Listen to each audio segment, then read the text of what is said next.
চিকিৎসক ও মিডিয়া ব্যক্তিত্ব জনাব আব্দুল নূর তুষার। জনাব আব্দুল নূর তুষার, আপনাকে আমাদের অনুষ্ঠানে স্বাগত জানাচ্ছি। ধন্যবাদ। ধন্যবাদ মাসুদ ভাই। তুষার ভাই, আমি প্রথমেই যে জিনিসটা আলোচনা আনতে চাচ্ছি, আপনি নিজেও একজন চিকিৎসক এবং চিকিৎসা সম্পর্কিত একটা প্রতিষ্ঠান গণস্বাস্থ্য কেন্দ্র, এবং তারও চেয়ে বড় কথা যে গণস্বাস্থ্য কেন্দ্রের যিনি প্রতিষ্ঠাতা ছিলেন, ট্রাস্টি ছিলেন ডক্টর জাফরুল্লাহ চৌধুরী। আমার ধারণা ওনার সঙ্গে আপনার একটা সম্পর্ক ছিল, চিকিৎসক হিসেবেও আপনার ওনার সঙ্গে এক ধরনের হয়তো নৈকট্য অনুভব করেন। এই গণস্বাস্থ্য কেন্দ্রে ওনার মৃত্যুর পর এখন নানা জটিলতায় আক্রান্ত।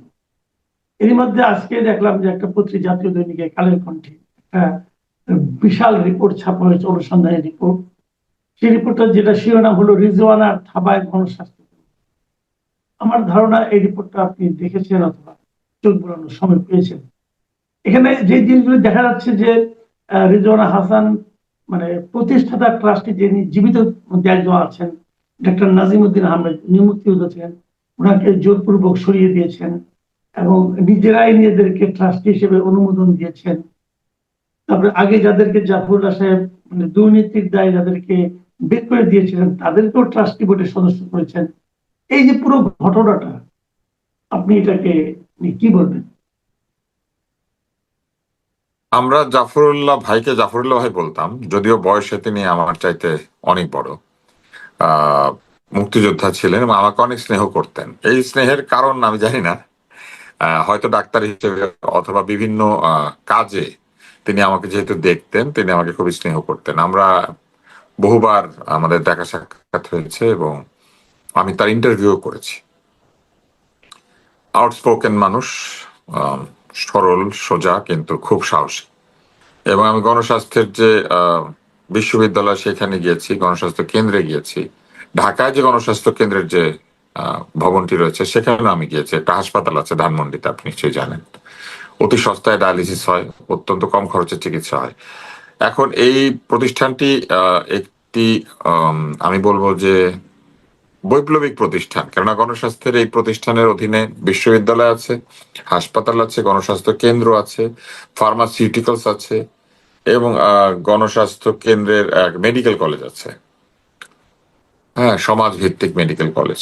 তো এই এই যে এটা আসলে একটা বেশ ক্ষমতা, কেউ যদি মনে করে যে ক্ষমতা প্রদর্শন করবে অথবা কেউ যদি বেশ একটা আর্থিক লেনদেনের একটা কর্তৃত্ব চায়, তাহলে কিন্তু এইটা বেশ একটা জোরালো প্রতিষ্ঠান এবং এর একটা আন্তর্জাতিক খ্যাতিও রয়েছে। আপনার নিশ্চয় মনে আছে ঔষধ নীতি প্রণয়নে বিভিন্ন সময় কমিউনিটি হেলথ যেসব অ্যাপ্রোচ আছে সেইখানে জাফরুল্লাহ সাহেব এবং তার প্রতিষ্ঠান বড় ভূমিকা পালন করছে। বিশেষ করে ঔষধ নীতি তৈরি করাতে জাফরুল্লাহ সাহেব এবং তার বন্ধুদের বিরাট অবদান ছিল। সবকিছু মিলিয়ে এটি একটি মানুষ এই প্রতিষ্ঠানটাকে শ্রদ্ধা করে, মানে এবং এই প্রতিষ্ঠানের সম্পর্কে মানুষ কখনো চিন্তা করে না, এই কারণে যে জাফরুল্লাহ সাহেব এতই সৎ এবং এতই শক্তিশালী মানুষ ছিলেন যে কেউ চিন্তাই করে নাই ওনার জীবদ্দশায় যে এই প্রতিষ্ঠানটি কিভাবে চলে বা কে চালায়, এখানে কি গণতান্ত্রিক আচরণ আছে না নাই, কেউ ভাবে নাই। কারণ জাফরুল্লাহ সাহেব নিজে এটাকে তার সন্তানের মতো দেখেছেন। সমস্যাটা হলো জাফরুল্লাহ সাহেবের মৃত্যুর পরে স্বাভাবিকভাবেই সেখানে বিভিন্ন কোটারি স্বার্থভুক্ত লোকেরা সক্রিয় হয়েছে এবং তার মধ্যে আমি খুব হতাশ হয়েছি যখন দেখলাম যে রেজওয়ানা হাসান নামক যে উপদুষ্টু ছিলেন, পরিবেশ উপদুষ্টু, তো উনি এটার মধ্যে জড়িত হয়েছেন। উনি অনেক ধরনের দুষ্টুমি করেছেন, কিন্তু এটা একটা বৃহৎ দুষ্টুমি যেটা আমরা তখন জানতে পারি না। জোর করে ট্রাস্টিদেরকে অপসারণ করার কোনো নিয়ম নাই। মব তৈরি করে জোর করে পদত্যাগপত্র সই করিয়ে ট্রাস্টি অপসারণের কোনো নিয়ম নাই এবং এটা কোনো প্রতিষ্ঠানে থাকে না। এখন গণস্বাস্থ্য আসলে আমি নিশ্চিত যে নাই, কিন্তু এই কাজটি তারা করেছেন এবং এইভাবেই মবের শাসন তো তারা কায়েম করেছিলেন। এই উপদুষ্টু তো শুধু মবের শাসন কায়েম করেন নাই, এই উপদুষ্টু তো আরো অনেক কিছুর সঙ্গে জড়িত ছিলেন। ফলে এই উপদুষ্টু একইভাবে বেলাও দখল করেছিলেন, মব করেন নাই, কিন্তু বেলা কিন্তু তার প্রতিষ্ঠিত কোনো সংগঠন না। এবং এই উপদুষ্ট যত না পরিবেশের মঙ্গল করেছেন তার চেয়ে অনেক বেশি পরিবেশের ক্ষতি করেছেন। কিন্তু উপদুষ্টদের একটা বড় মিল আছে, উপদুষ্টরা নিজেদের ঢোল, যে ঢোলের চামড়া থেকে শুরু করে সবকিছু ফাটা, সেই ফাটা ঢোল এত চমৎকার ভাবে বাজাতে পারেন যে তারা বিভিন্ন সময় বিভিন্ন পুরস্কার হাসিল করেন, আন্তর্জাতিক কনফারেন্স এখানে সেখানে যান এবং গিয়ে তারা বাংলাদেশের সুশীলদের নাম ইজ্জত ডুবিয়ে আসেন আসলে। কারণ আমরা জানি যে সুশীলদের সম্পর্কে সারা পৃথিবীতে সিভিল সোসাইটি সম্পর্কে সারা পৃথিবীতে ধারণা হচ্ছে যে তারা সৎ মানুষ, তারা অসৎ না। কিন্তু এই উপদেষ্টাদের মধ্যে নিশ্চয়ই দেখতে পাচ্ছেন রিজওয়ানা কি করেছেন, অন্যান্য উপদেষ্টাদেরও নানান কীর্তি কাহিনী বেরোচ্ছে। এবং শুধু যে উপদেষ্টা তাই না, তথাকথিত সুশাসনের জন্য নাগরিক যে 2.5 কোটি টাকা নিয়ে গণভোটের প্রচারণা করেছেন বধু ভাই, এই বধু ভাইয়ের কাণ্ড কারখানা আমরা দেখতে পাচ্ছি। ডেমোক্রেসির নাম দিয়ে এক ডিবেট ফর ডেমোক্রেসি, তারাও 20 লক্ষ টাকা নিয়েছে বাংলাদেশ ব্যাংক থেকে, সেটাও দেখতে পাচ্ছি। এবং এই যে উপদেষ্টাদের দ্বারা প্রভাবিত এই যে বৈষম্য বিরোধী ছাত্র আন্দোলন, তারাও 1 কোটি টাকা নিয়েছে এবং সেটার জন্য একটা ফাউন্ডেশন বানিয়েছে।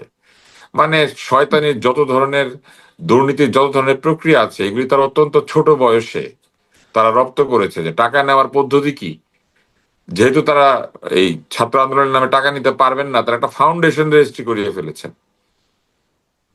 তো জি। আপনাকে আরো একটা তথ্য দেই, সেটা হচ্ছে আমি শুনেছি আভিভা ফিন্যান্স নামক একটি প্রতিষ্ঠান, নন ব্যাংকিং ফিনান্সিয়াল প্রতিষ্ঠান যেটাকে লিজিং কোম্পানি বলে, সেইখানে গ্রামীণের কোন একটি সংগঠনের টাকা ছিল, সম্ভবত গ্রামীণ ফাউন্ডেশন। এবং এটা আমি শুনেছি, আমি সত্যতা যাচাই করতে পারি না, কিন্তু শোনা গল্পটা বলে দিই, নিশ্চয়ই এটা সত্যতা কেউ যাচাই করবে। তো এটা একটা শোনা গল্প, বিশ্বাস অবিশ্বাস সবার হাতে। সেটা হচ্ছে এই আভিভা ফিন্যান্সের অ্যাকাউন্ট ব্লক করে, অ্যাকাউন্টকে বন্ধ করে দিয়ে, লেনদেন বন্ধ করে দিয়ে চাপ সৃষ্টি করে সেখান থেকে এই গ্রামীণের যে সংগঠন, সম্ভবত ফাউন্ডেশন, তারা 40 কোটি টাকার মতো তুলে নিয়েছে বলে একটা গুজব এখন বাজারে রয়েছে, একটা একটা কথা বাজারে প্রচলিত আছে। সত্যই তারা এটা করেছেন কিনা জানি না, তবে তাদের যে অ্যাকাউন্ট ফ্রিজ করা হয়েছিল এবং পরে আবার খুলেও দেওয়া হয়েছে, এটা কিন্তু সত্য।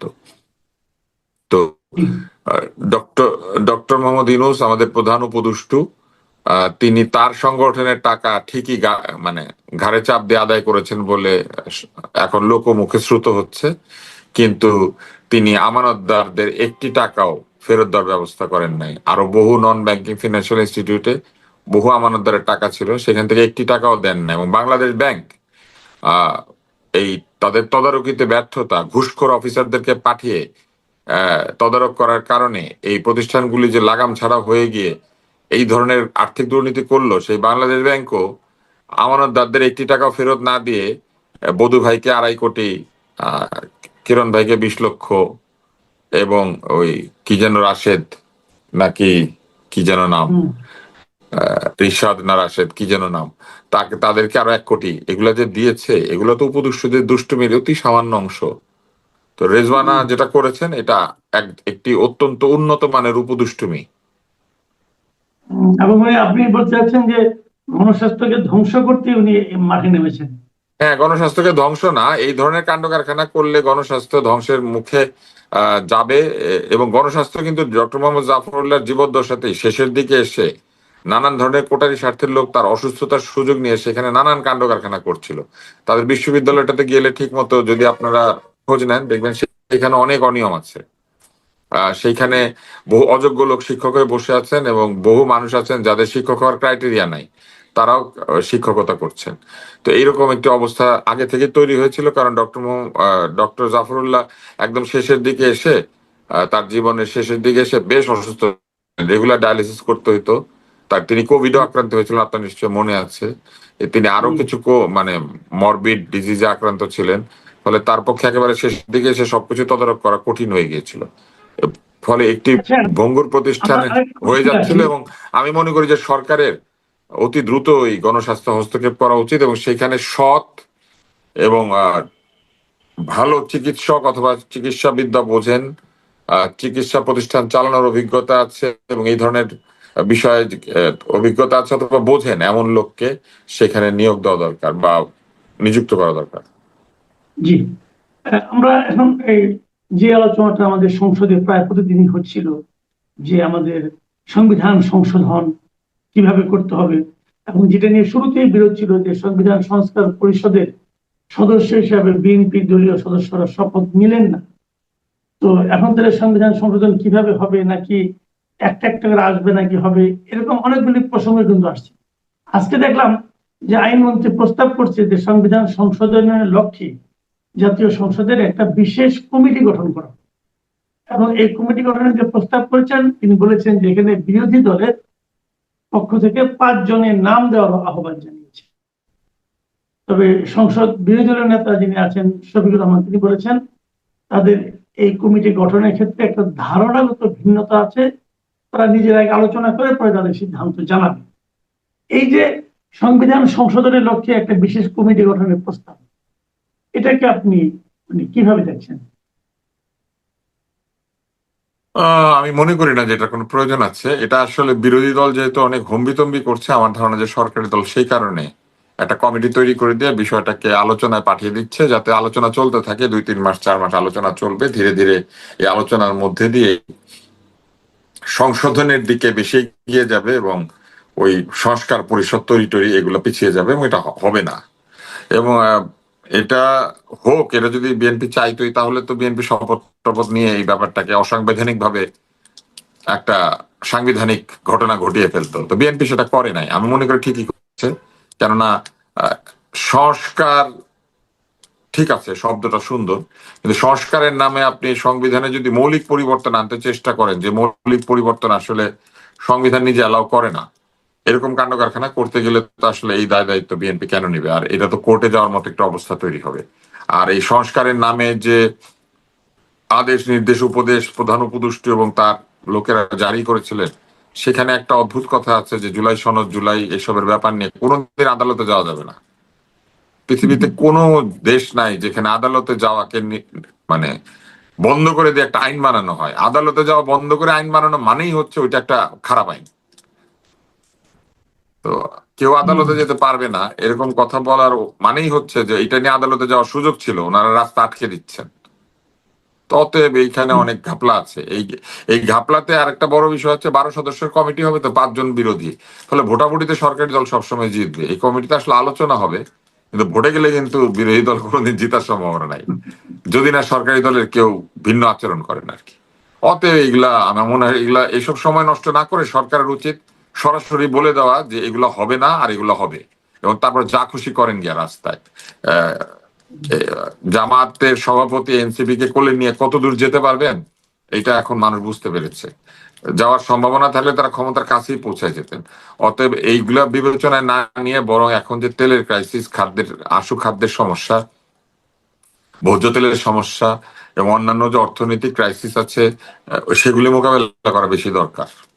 মানুষ খেতে না পেলে হ্যাঁ, আন্দোলনের দরকার হয় না। কালকে আপনি দেখেছেন যে জাতীয় সংসদে এই মুক্তিযুদ্ধ নিয়ে, মুক্তিযোদ্ধা নিয়ে এবং বিএনপির সংসদ সদস্য অ্যাডভোকেট ফজলুর রহমান তিনি অনেক কথা বলেছেন। এবং আজকে দেখলাম যে জামাতের সংসদ সদস্য এটিএম আজহারুল ইসলাম বললেন যে বিএনপি যে নিজেদেরকে মুক্তিযুদ্ধের দল দাবি করে এটা আসলে ঠিক না। তার বক্তব্য হল বিএনপি প্রতিষ্ঠা হয়েছে 1978 সালে, তাহলে মুক্তিযুদ্ধ হয়েছে 71 সালে, বিএনপি কিভাবে মুক্তিযুদ্ধে দল হতে পারে? তো উনি বলছেন যে বিএনপিতে হয়তো মুক্তিযোদ্ধা আছে, এই জন্য আপনি এটা দাবি করতে পারেন, তবে জামাত ইসলামে তো মুক্তিযোদ্ধা আছে, কাজে জামাত এটা একটা ইসলামী হাস্যকর যুক্তি আর কি, এটা একটা হাস্যকর যুক্তি আর কি। ওনাদের যুক্তি সবসময় হাস্যকর হয়ে থাকে। যেমন উনি যে যুক্তিটা দিয়েছেন যে 78 সালে বিএনপি হয়েছে, অতএব বিএনপি মুক্তিযুদ্ধের দল না। বিএনপিতে প্রচুর মুক্তিযোদ্ধা আছেন, বিএনপির প্রতিষ্ঠাতা একজন মুক্তিযোদ্ধা এবং উনি একজন বীর উত্তম। অতএব ধরে নিলাম ওনার কথা ঠিক, তাহলে তো জামাত তো বাংলাদেশের দলই না, জামাত তো ভারতের দল। কারণ জামাতের প্রতিষ্ঠাতা হয়েছে 47 সালের আগে। তাহলে এই জামাত ইসলাম নিজেকে বাংলাদেশের দল বলে কেমনে? এটা তো ভারতের ইতিহাসের একটি দল, এটা তো একটা ভারতের দল। তাহলে এটা বললে হবে? এইসব অদ্ভুত যুক্তি দিয়ে না তারা আসলে নিজেদেরকে হাস্যকর জায়গায় নিয়ে যান। তার মধ্যে আজহার সাহেবের তো নিজেরই সমস্যা আছে, উনি তো ক্ষমাপ্রাপ্ত যুদ্ধাপরাধী। অতএব উনি আমার মনে হয় যে একটু চুপচাপ থেকে সংসদে আইন কানুন নিয়ে কথা বললেই ভালো। এইসব বলতে আসলে এগুলো আসলে ইতিহাসের পাতায় কোনো না কোনো ভাবে লেখা তো হবে। ওনার দণ্ড মওকুফ হয়েছে মানে তো আর এরকম না যে ওনার প্রতি মানুষের শ্রদ্ধা অনেক বেড়ে গিয়ে উনি একেবারে শ্রদ্ধাভাজন ব্যক্তিতে পরিণত হয়েছেন। ওনারা এসব যখন বলেন, যেমন জামাতের সভাপতি একটা সুন্দর কথা বলেন, উনি শহীদ মুক্তিযোদ্ধা পরিবারের সন্তান। শহীদ মুক্তিযোদ্ধা পরিবারের সন্তান মানে কি পরিবার পুরাটা শহীদ হয়েছে তা তো না, দু একজন শহীদ আছেন ওনার পরিবারে, থাকতেই পারেন। একটা বৃহৎ পরিবারে আহ কেউ মুক্তিযুদ্ধ করবে আর কেউ মুক্তিযুদ্ধের বিরোধিতা করবে, এরকম হতে পারে না। একই পরিবারে রাজাকারও আছে, মুক্তিযোদ্ধা আছে, এরকম পরিবার আছে কিন্তু। কারণ রাজাকার যদি 2 দিন পরে এসে বের হয়ে বলে যে আমি মুক্তিযোদ্ধা পরিবারের সন্তান, বলতে পারে, কোনো অসুবিধা নেই। বাট এটা না অদ্ভুত একটা যুক্তি। আপনি মুক্তিযোদ্ধা পরিবারের সন্তান, তাদের আপনার নিজের কি কৃতিত্ব, মানে কি সার্টিফিকেশন এটা যে আপনি মুক্তিযোদ্ধা পরিবারে জন্মেছেন? তো মুক্তিযোদ্ধা পরিবারে জন্মালে কি কেউ ফেরেশতা হয়ে যাবে, বা মুক্তিযোদ্ধা পরিবারে জন্মালেই সে মুক্তিযুদ্ধের পক্ষের লোক হবে, নাকি মুক্তিযোদ্ধা পরিবারে জন্মালে ওখানে কেউ চুরি ডাকাতি বা অন্য কোনো ধরনের অপরাধ কোনোদিন করবে না? মানে ব্যাপারটা কি এরকম? মুক্তিযোদ্ধা পরিবারের সন্তান মানে কি একটি চারিত্রিক সার্টিফিকেট? যিনি মুক্তিযুদ্ধ করেছেন ওনার নিজের একটা সার্টিফিকেট আছে যে উনি যুদ্ধ করেছেন, যুদ্ধ করে প্রাণ দিয়েছেন, যদি শহীদ হন, অথবা যুদ্ধ করে ফেরত এসেছেন বিজয়ী বীর, ওনার নিজের সার্টিফিকেট আছে। ওনার কারণে কি ওনার চাচা মামা খালা খালু ফুফা ফুফু সবাই মুক্তিযুদ্ধ হয়ে যাবে? মানে এটা কি একটা ঘটনা নাকি? তো এই এবং এবং কথাগুলো খুব আমরা তো অদ্ভুত। ওনার এই কথাটা আমরা শুনলেই না আমার কেন জানি মনে হয় দীপ্তি চৌধুরী কথা বলে, মানে না, আমার ওরকম আপনার লাগে। 24 আন্দোলনটা তো ছিল এই কারণে যে মুক্তিযোদ্ধার নাতিপতি কেন কোটা পাবে, না, উনি তো মুক্তিযোদ্ধা নাতিপতি দেবে তো হবেন না। তার উনি তো একদিন বলেছেন ভবিষ্যৎ ওনারা বুকের বলেনি। রক্ত দিয়েছেন।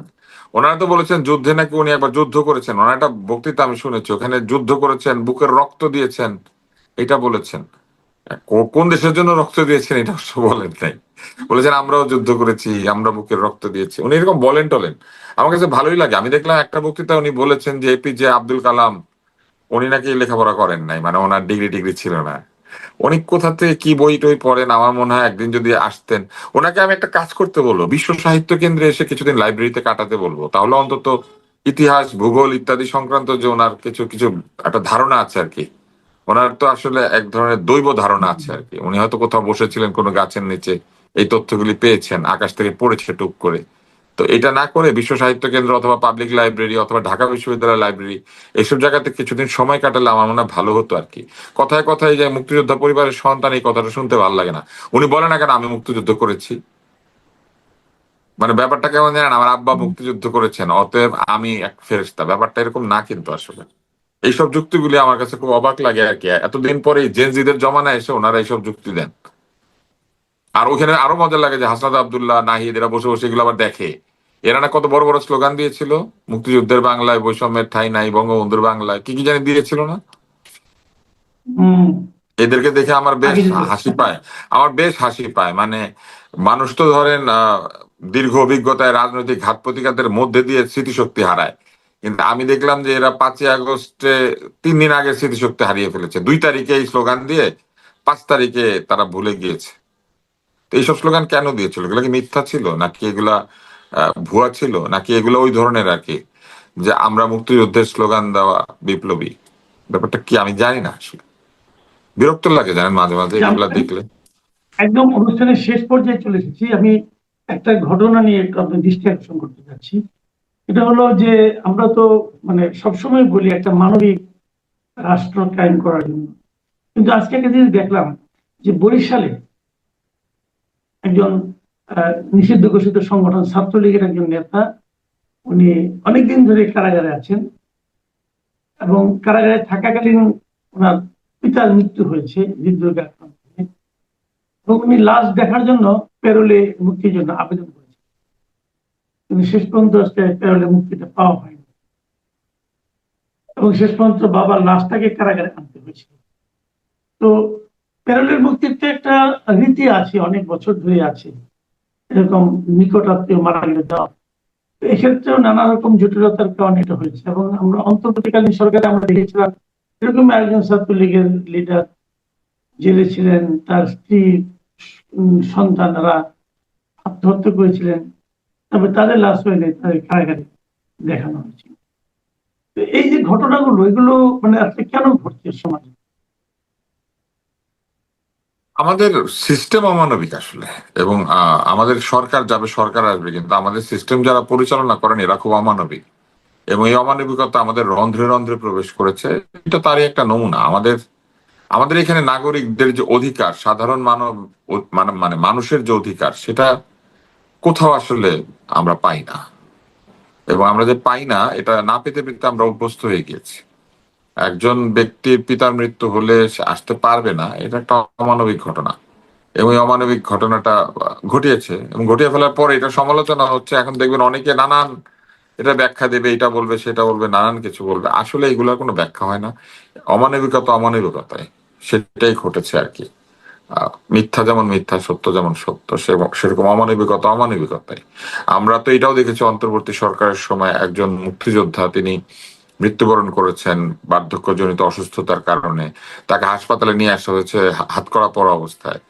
তিনি পালাবেন কিভাবে? তাকে হাতকড়া পরিয়ে রাখা হয়েছে বেডের মধ্যে, যার অক্সিজেন চলছে, যিনি আনকনশাস, অচেতন, তাকে হাতকড়া পরিয়ে শুয়ে রাখা হয়েছে। এবং শুধু তাই না, তাকে যে মৃত্যুর পরে মর্গে নিয়ে যাওয়া হয়েছিল সেখানে হাতকড়া পরা অবস্থায় তিনি ছিলেন। একটা লাশের মানে হাত থেকে হাতকড়াটা খুলে দেওয়া হয় না। এইসব অমানবিকতা ডক্টর ইউনূস করেন নাই। খালি ওই যে জাতিসংঘের ভলকার ট্যুরটা ফলকার ট্যুর, তাকে আনা নেওয়া করলে মানবাধিকার হয়ে যায়? ডক্টর মোহাম্মদ ইউনূস বহু মানবাধিকার লঙ্ঘন করেছেন বহু জায়গাতে। এই উপদেষ্টু চূড়ান্ত একজন উপদেষ্টু, উনি প্রধানতম উপদেষ্টু। উনি যে প্রধান দুষ্টু এটা একদম পরিষ্কার ভাবে এখন প্রমাণিত। এবং উনি সাথে জি, ছেলেদেরকে ধন্যবাদ। দুষ্টু ছেলের দল বানিয়ে দিয়েছেন। এই যে তরুণদেরকে এই প্রধান উপদেষ্টার প্রভাবে তারা দুষ্টু ছেলের দলে পরিণত হয়েছে। আপনার মনে আছে এরা বলতো যে বড় বড় গাড়ি এরা চড়তো আর বলতো বড় ভাইরা আমাদেরকে গাড়ি দেয়। একটা সাক্ষাৎকার আছে, সেখানে একজন তো বিরাট জোর গলায় বললেন ভাইরা গাড়ি পাঠায়, বড় ভাইরা।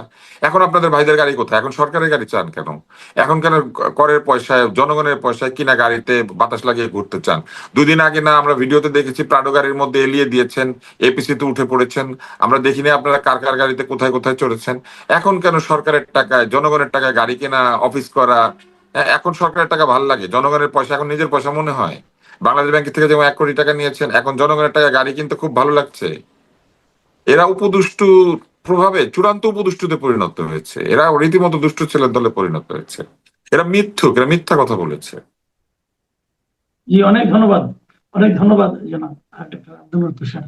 প্রিয় দর্শক, আপনারা, আমার ধারণা যে ডক্টর আব্দুল তুষারের আজকের আলোচনা থেকে অন্য কিছু শিখতে পারেন না, আপনার নতুন একটা শব্দ শুনতে পেরেছেন। উনি একদম উপদুষ্টুর কথা বলেছেন। একজন আমি না, নিজেও এই শব্দ, প্রধান উপদেষ্টু, তার নিচে অনেক উপদেষ্টু, তারপরে প্রেসার সচিব, বুঝছেন, মানে অনেক ধরনের উপদেষ্টুরা ছিলেন। আমার মনে হয় যে এই যে শব্দগুলো রিজওয়ানা আগে হাসান উপদেষ্টু, উপদেষ্টু গিয়ে জায়গা দখল করার, গণস্বাস্থ্য দখল করার জন্য উনি মব তৈরি করেছেন। উপদেষ্টুতা না, এটা এটা মারাত্মক উপদেষ্টুতা। জি, উনি কিন্তু আমার মনে হয় যেন ডক্টর আব্দুল মুকতার একটু আমাদের প্রতি এক ধরনের পক্ষপাতিত্ব করলেন বলে আমার ধারণা। কারণ দুষ্টুর চেয়ে কিন্তু উপদুষ্টু একটু কম ক্ষতিকর। তো উনি কমের দিকেই ওনাদেরকে ঠেলে না, দিলেন। এটার অন্য অর্থ হবে, মানে উপ তো একটা উপসর্গ। হ্যাঁ, প্র, পর, অপ, উপ, এগুলো তো উপসর্গ বাংলা ভাষা। তো এগুলা কখনো জি, কখনো শব্দকে শক্তিশালী করে, কখনো কখনো শব্দকে দুর্বল করে। কিন্তু এই উপদুষ্টরা হচ্ছে অত্যন্ত উপযুক্ত এবং উপরতলার এবং উপর মহলের দুষ্টু আর কি। মানে যারা কিনা এইখানে তো দুষ্টুমি করে করে, তারা আমেরিকাতে, ইংল্যান্ডে, বিভিন্ন জায়গায় গিয়ে দুষ্টুদের সাথে মেলামেশা করে, দুষ্টুদের সাথে চুক্তি করে। মানে এরা হচ্ছে অত্যন্ত, মানে উপযুক্ত দুষ্টু, মানে দুষ্টুদের সেরা। জি। আর এটা নিয়ে আর ব্যাখ্যায় যাব না, কারণ ব্যাখ্যায় গেলে হয়তো আমাদের তুষার ভাই আরো কিছু ব্যাখ্যা দিবেন, যেটা হয়তো ওনাদের জন্য অসহনীয় হয়ে উঠতে পারে। তো আপনার ভালো, ওই ছাত্রের বাবা মা অপমান করেছেন। এ পর্যন্ত হলেও মনে হয় আমি হয়তো এতটা বিরক্ত হতাম না, এতটা আতঙ্কিত হতাম না। কিন্তু আতঙ্কিত হলাম ওই কারণে যে ওই ছাত্রের, ওই বেয়াদব ছাত্রের যারা বাবা মা, তাদের বাবা যিনি, বিশেষ করে উনি একজন উচ্চ আদালতের বিচারক, এবং উনি ওখানে যে শিক্ষকের বিচার করা শুরু করে দিয়েছেন। নিজের বাসায় চা খাওয়ার দাওয়াত দিয়ে নিয়ে যেয়ে উনি বিচার করেছেন, শিক্ষকের বিচার করা আরম্ভ করেছেন। এবং সেটা কি, যে তার ছাত্রের কাছে তাকে মাপ চাইতে হবে। তো অপরাধটা কি? অপরাধটা হলো, তাহলে অপরাধটার কথা জানতে হলে আপনাকে একটু ডিটেলে যেতে হবে। আমি সংক্ষেপে একটু ডিটেলে যাচ্ছি। এ মাসের 16 তারিখের ঘটনা, এবং সেদিন ওই উইলস লিটল ফ্লাওয়ারের 10ম শ্রেণীর দিবা শাখার সহকারী শিক্ষক দয়াল চন্দ্র পাল তিনি ক্লাস নিচ্ছিলেন। উনি হলেন পদার্থবিদ্যার টিচার। উনি ক্লাস নেওয়ার কালে তার একজন ছাত্র, ওই যে বেয়ারা ছাত্র যার কথা বললাম, সে তার স্যারকে বারবার ইরিটেট করছিল, বিরক্ত করছিল। বলছে, স্যার আমাকে এটা একটা বই দেখিয়ে বলছে, এই বইটা আমি একটু বুঝি না, এই চ্যাপ্টারগুলো আমাকে একটু বুঝিয়ে দিন। ওটা ছিল একটা বাংলা বই। তো এই দয়ালচন্দ্র পাল তাকে বলেছেন যে আমি তো পদার্থবিজ্ঞানের টিচার, তুমি এটা বাংলা স্যারকে, যিনি বাংলা পড়ান, তুমি তাকে জিজ্ঞাসা করো, না আপনাকে দেখাতে হবে। বারবার ইরিটেট করার কারণে সে এক পর্যায়ে তাকে যে একটু উবু হয়ে দেখাতে। আমি যে তথ্যগুলি বলছি এটা ছাত্রদের ভাষ্য, মানে এরই মধ্যে ছাত্ররা এটা নিয়ে একটা স্মারকলিপি দিয়েছে এবং এই ঘটনা নিয়ে একজন ছাত্রের আমি একটা ভিডিও দেখলাম, সেখানে ওরা যারা বলেছেন সব মিলিয়ে আমি বলছি। উনি যখন উবু হয়ে এটা দেখছিলেন তখন ওই বেয়ারাটা করলো কি, এই শিক্ষকের মানে উনি যে নিচের দিকে যে কাপড় পরেছিলেন, প্যান্ট অথবা পায়জামা যেটাই হোক, তো সেই ওনার প্রাইভেট পার্টসে যে হাত দিয়েছে,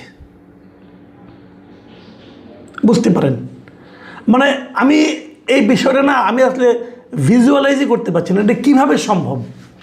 একটা ছাত্র তার শিক্ষকের গোপন অঙ্গে যে হাত দিতে পারে, তাও ভরা ক্লাসের মধ্যে, মানে এটা কি সম্ভব? ভাবুন আপনারা তো সবাই স্কুলে পড়েছেন, আমিও পড়েছি। কখনো চিন্তা করতে পারেন আপনি যে একটা স্টুডেন্ট তার টিচারের আপনার এই গোপনাঙ্গে হাত দিবে, হাত দিয়ে তারপর চাপ দিয়েছে আবার,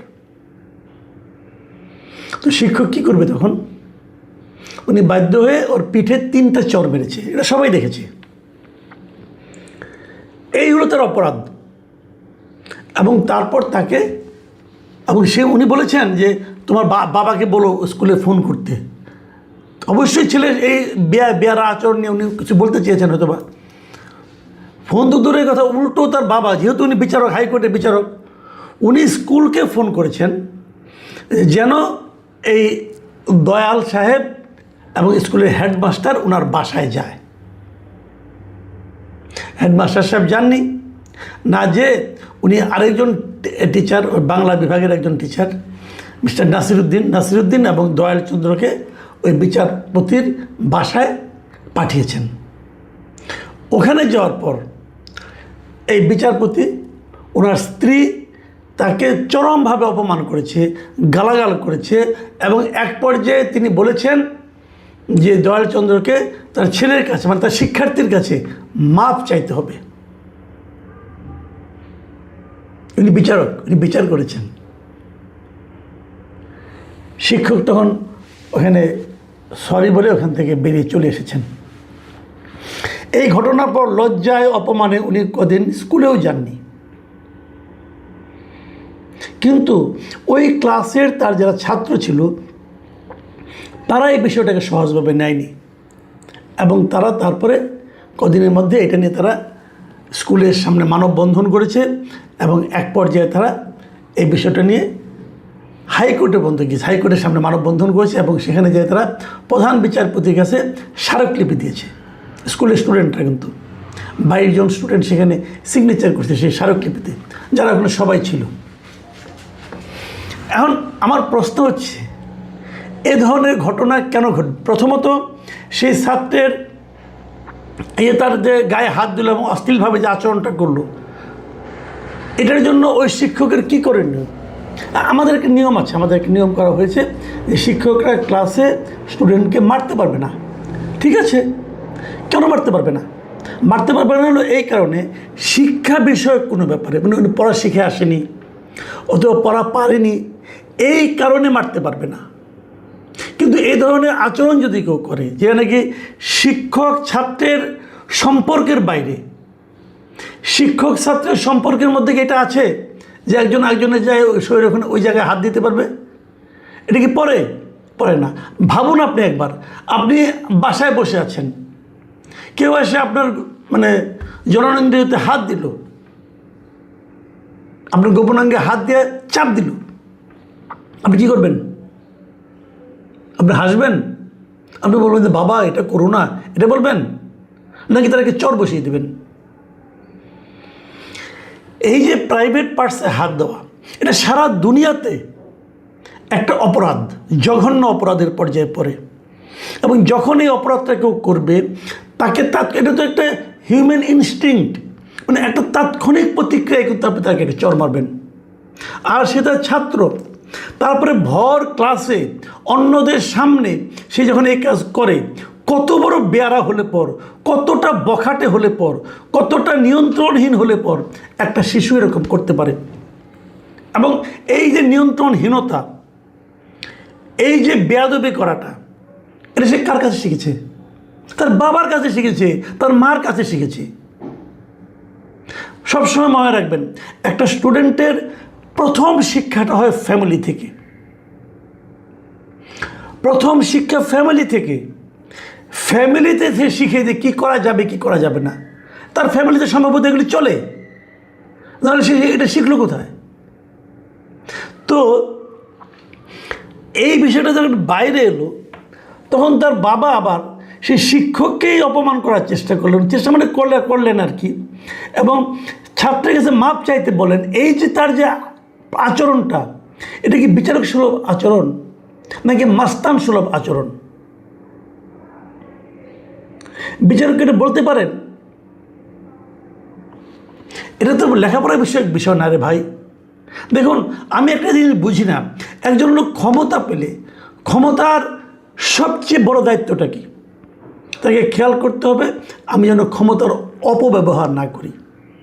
আপনি বিচারক হয়েছেন, আপনি সব জায়গায় কাজ করবেন, এটা কিন্তু প্রথম না।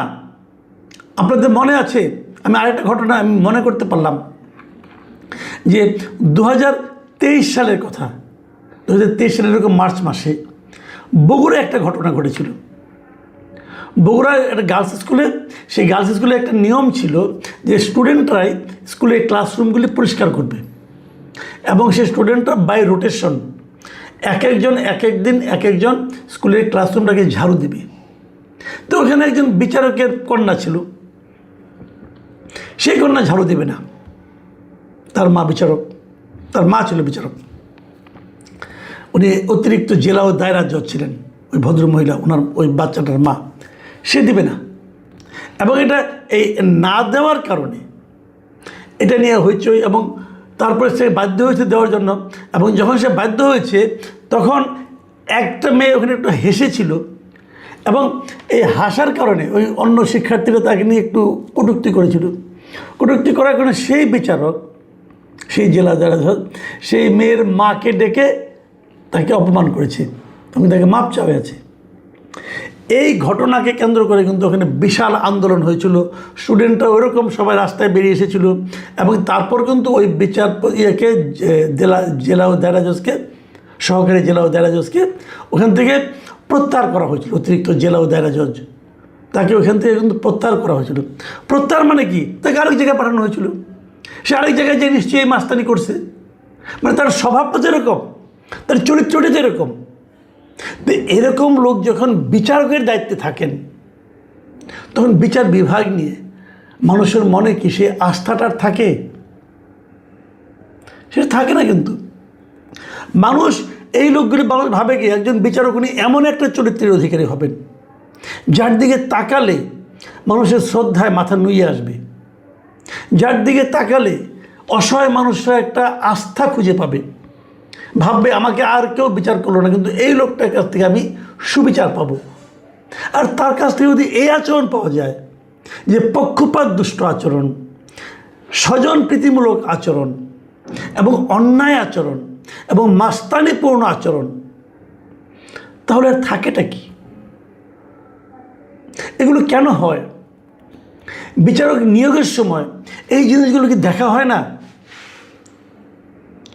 আমার তো মনে হয় যে বিচারক নিয়োগের সময় সেই সম্ভাব্য প্রার্থীর পারিবারিক ঐতিহ্যটা দেখা উচিত।